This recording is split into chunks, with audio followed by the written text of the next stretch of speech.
ఇప్పుడున్న గోల్డ్ రేట్‌కి మీరు గోల్డ్ తీసుకోవాలనుకుంటున్నారా? అసలు తీసుకోవడం మంచిదేనా?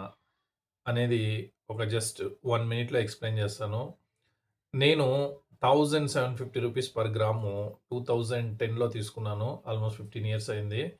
ఈరోజు చూస్తే మీరు ఆల్మోస్ట్ 1,46,000 ఉందన్నమాట. 22 క్యారెట్. నేను 20 గ్రామ్స్ తీసుకున్నాను అప్పుడేను. నాది ప్రాబబ్లీ నేను ముంబైలో ఉన్నప్పుడు సాలరీ తీసుకున్నాననమాట. ఫస్ట్ ఒక రింగ్, ఒక చైన్ తీసుకున్నాను.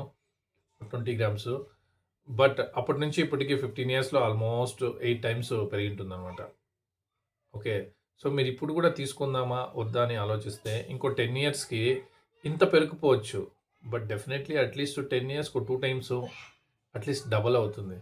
సో, మీకు అవసరం అనేది ఉంటే, మన పిల్లలున్నారు, మనం తీసి పెట్టుకోవాలి అనే ఉద్దేశ్యం ఉంటే కంపల్సరీగా గోల్డ్ అనేది తీసి పెట్టుకోవాలి.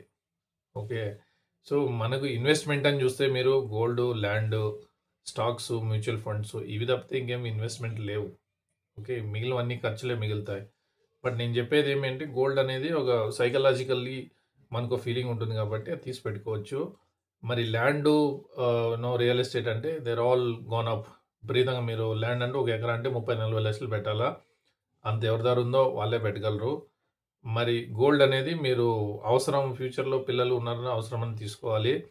మరి మ్యూచువల్ ఫండ్ అంటే అదొక లాంగ్ టర్మ్ స్టోరీ అది. 5, 10 ఇయర్స్ గానీ మీ దగ్గర డబ్బులు అవసరం లేదనుకుంటే అది మాత్రమే వేయాలా. మరి గోల్డ్ ఈటీఎఫ్ అంటే అదో పెద్ద స్టోరీ. ఈటీఎఫ్‌లో గూడాను మీకు 5 సంవత్సరాలు డబ్బులు అవసరం లేదంటేనే ఎయాల డబ్బులు. బట్ ఫిజికల్ గోల్డ్ తీసుకుంటే మీరు వేసుకోవచ్చు. సమాజంలో మీరు చూపియొచ్చు. దాంతో పాటు మీకు అవసరం పడితే గోల్డ్‌ని బ్యాంక్‌లో పెట్టి డబ్బులు తీసుకోవచ్చు. దీని నుంచి ఉపయోగాలున్నాయి. ఒక ఇన్సూరెన్స్ లాగా అన్నమాట. మీరేమనుకుంటారో కామెంట్ చేయండి ఈ వీడియో గురించి. Thank you.